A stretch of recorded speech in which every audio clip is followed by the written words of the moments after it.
loves, it's your girl London and I'm back, and this is my client for today. We are going to go ahead and do a sew-in install. So for all you sew-in haters, boo, I don't care. No, I'm just kidding. But seriously, we're going to do a sew-in install. And right now I am just trying out the caps. So I have two different types of caps that I prefer to use. This one I like because it has a lot more mesh on the sides, but it doesn't have the flaps that come in front of the ear, which is what I prefer for my clients that don't have a full hairline or any hairline. So to me, when I pull it back a little bit, it just leaves like the hairline exposed, and I'm always concerned like if the wind blows, it's not going to work. Like I have it snug down now, but usually it's back just a little bit. And so I just decided not to go with that one. So this is the other one. The only difference with this one, or the main difference, is see, it has the little tabs that go in front of the ear. I know you're probably thinking that did not make much difference, but trust me, it does. It is more exposed on the sides, however, so that can be very, very tricky. But, you know, to your own discretion, you know, you got to do what makes it work. The other band also, that was the other thing. It has like an elastic band, so it's supposed to be like snug on her head, and it wasn't. So that's why I went with the other one, because that one has hooks. So I'm just going to go ahead and braid. And this is not tight. The hair that I am catching is hair that can be caught. If it cannot be caught, I do not braid it. I do not make an effort to braid it. I just braid what I can, and what I can't, I just let it be. So this is just how I get the process started. This is solely for the purpose of being able to anchor the cap. And this is more so too because we are using a closure. If we were using a frontal, then there would be no need for any of this. I would just smooth her hairline back with some gotta be, and then proceed with the frontal process. But because we're doing a closure, this is the technique that I'm choosing to do. And this is her back. So, of course, I'm going to go in and oil her scalp as well, and then we're going to get started. Okay, guys, so I owe y'all. I don't know what happened to the other clips. I short y'all a little bit. I'll make it up on the next one, I promise. But this is the process, what I'm doing thus far. And this hair I actually colored myself. I just was very sporadic with it. She wanted some highlights here and there, some high and lows. So I literally just pulled out chunks of hair in different areas and then went ahead and bleached it. I think I used a 30 or a 40 volume. This hair lightens very well.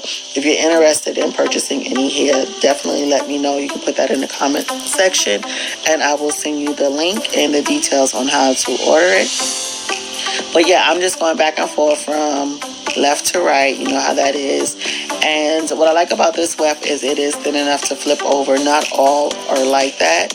And I always suggest when you can't, then don't. And when I get closest to the hairline, you know, depending on how flush and flat I need to be, I just go ahead and cut it. My longer wefts, I tend not to, so that it's easier to reinstall. But for hair like this, that's going to be cut in a bob. You're going to toss it out. Don't even really worry about the flip over method. I mean, you can, but it's really not that serious. So I'm just going to go ahead and continue this process back and forth until I get to the top, and then we can move on.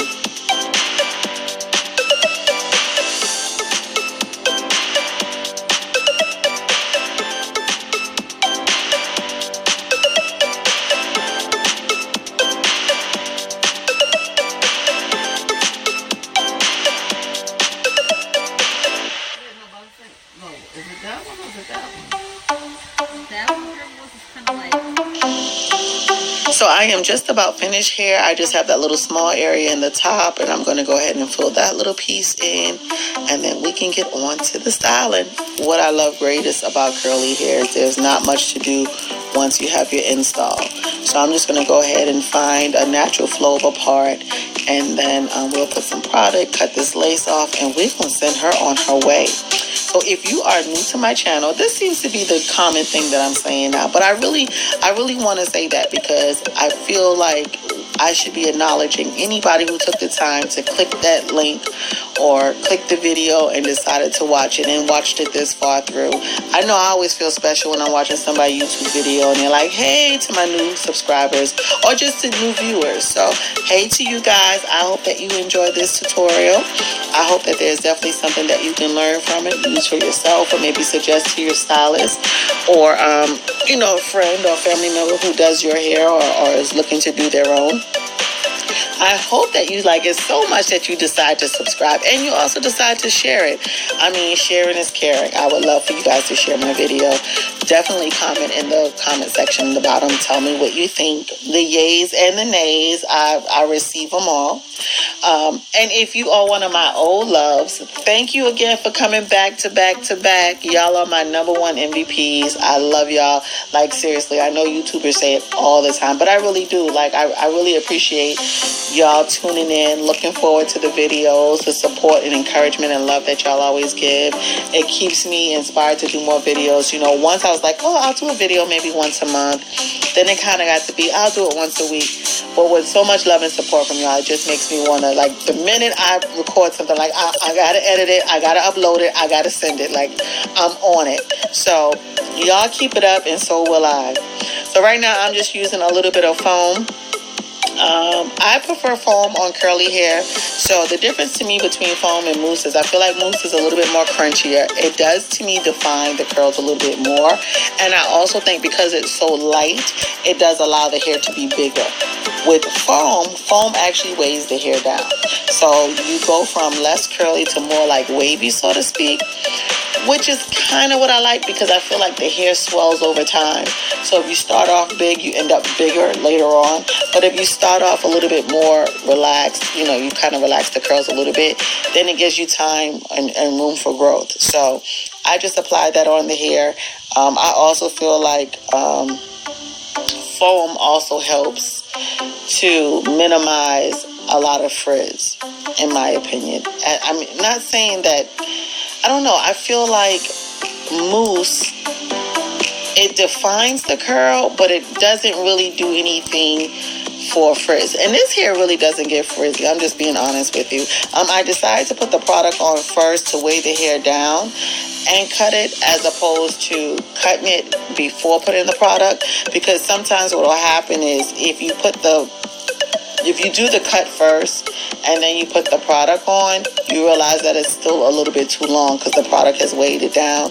So I went ahead and cut the hair first and then cut it so that when it does swell, I kind of know that it'll be shorter than the length that I have it, which is cool with me. So I just put a little foam right around the hairline. Just to lay it. I didn't want this super pressed out or super flat. I wanted to have a little bit of bump and texture in it. I just feel like if you're going to do a curly bob, it should be curly kind of from root to tip. Now I'm going in and, as you know, tweezing just a little bit. I want to make this as convenient for her as possible. Especially since she's not taking it off and on. So, with sleeping and bedhead and stuff like that, sometimes relocating that part can be difficult. So we want to make the service as convenient for our clients as possible. So now we're pretty much done. I'm just going to go ahead and put a little bit more foam on it, just to tame it just a little bit more to my liking. And then after that, I'll let her sit under the dryer and let it set. I feel like I tousled it up a little bit when I went in and cut it after putting the foam. So, don't be afraid to use your product. If you need more, then by all means do it. But this is the finished look after it is dry. I loved it. She loved it. I thought it was perfect for her. It took years off. She looked phenomenal. But you don't have to take my word for it. But yeah, this is it. So I'm going to put a little bit of holding spray for some shine. And that is it. If you have not followed me on my social media, please do. There are a lot of videos or little snippets of video that I upload on Facebook and also on Instagram that never make it to YouTube because it's just like maybe a minute to 2 minutes long. So if you want to see more of my work, you can definitely follow me there. My Instagram is epitome_of_London. And then my Facebook is London Brown Wilson or Epitome of London. So check me out there as well. But without further ado, I'm going to go ahead and let this lady go ahead on about her business. And you guys know how I do. Until next time, I'll see you later. Bye, loves.